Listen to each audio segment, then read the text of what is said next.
Coucou les loulous, aujourd'hui je vais vous expliquer comment appliquer les formules des produits remarquables. Donc nous allons commencer directement avec la formule et un exemple. Donc la formule c'est a plus b le tout au carré qui est égal à a carré plus 2ab plus b carré.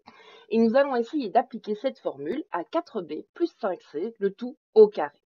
Alors la première chose à faire, dont il faut se rappeler quand on applique cette formule, c'est qu'au niveau du double produit, donc du 2AB, on n'oublie pas qu'en effet, c'est un produit. Donc, il y a des signes de multiplication qui sont là, même s'ils n'apparaissent pas. Donc, entre le 2 et le A et le A et le B, il y a des signes de multiplication. Une fois qu'on a fait ça, bon, on se souvient bien qu'il y a un produit, on va maintenant devoir identifier le A et le B dans notre calcul. Alors, le A, c'est ce qu'on a avant le signe plus. Donc, par conséquent, dans notre calcul, ce qu'on a avant le signe plus, c'est le 4b. Donc, le 4b, ce sera le A de notre formule. Ensuite, nous allons devoir identifier le B de la formule. Donc, c'est ce qu'il y a après le signe plus. Donc, le B, ce sera ici le 5c. Une fois qu'on a fait ça, on va recopier tout ce qui n'est pas en couleur dans ma formule. Donc le A est en jaune, le B est en bleu, et il y a tout le reste qui est en blanc et les signes fois, bien entendu, qui sont en rouge. Donc ça, on le recopie. Et on va maintenant remplacer le A et le B de la formule par l'application du calcul. Donc par conséquent, dans mon calcul, à la place du A, j'ai le 4B. Donc comme je commence ma formule par A carré, à la place du A, je vais mettre 4B. Et attention, c'est là le piège le plus courant. Ça ne va pas faire 4b au carré. Parce que j'ai remplacé le A par 4b. Et le carré, il porte sur tout le A.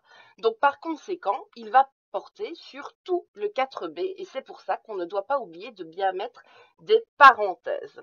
Parce qu'après, il faudra appliquer la propriété des puissances. Je vous en parlerai à la prochaine étape.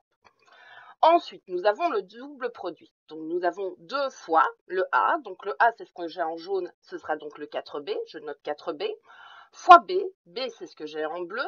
Dans mon calcul, c'est 5C. Donc, je note 5C. Ensuite, dernière étape, j'ai B au carré. Donc, ce que j'ai en bleu dans ma formule, c'est 5C. Donc, je vais mettre 5C au carré. Et là, de nouveau, on fait attention, puisque comme le carré porte sur tout le B, il faut que le carré porte sur tout le 5C. Donc, de nouveau, on n'oublie pas de mettre des parenthèses. Ensuite, il ne nous reste plus qu'à calculer. Donc, je vais calculer 4B au carré. Alors, la propriété de puissance, ça dit quoi? Elle dit que quand on a la puissance d'un produit, puisque de nouveau entre le 4 et le B, il y a un fois, on doit élever chaque facteur de ce produit à cette puissance. Donc, je vais, entre guillemets, distribuer mon exposant 2 sur le 4 et sur le B. Donc, 4 au carré, ça fait 16, et B au carré, ça fait B carré.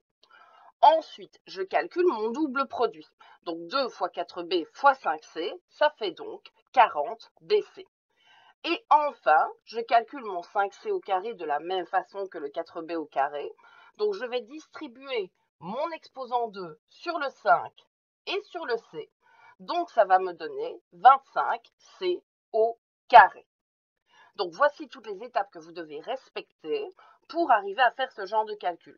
Alors, j'ai mis en couleur, n'hésitez pas à le faire aussi, par exemple, avec du fluo. Alors, ça, c'était la première formule, A plus B au carré. Nous avons maintenant A moins B au carré. Vous allez voir, c'est extrêmement facile. Je vais reprendre exactement le même exemple. Donc, vous avez le calcul qui est déjà fait. Et dans la formule A moins B au carré, il n'y a que certains signes qui changent le signe du double produit. Donc, dans ma parenthèse, le plus va changer. Et à chaque fois, le signe devant mon double produit. Donc, je transforme tous ces plus-là en moins. Et c'est fini. C'est la seule différence entre le A plus B au carré et le A moins B au carré, c'est le signe du double produit qui change. L'application est exactement identique. Donc j'espère que cette vidéo vous a bien aidé et je vous dis à bientôt pour d'autres vidéos mathématiques.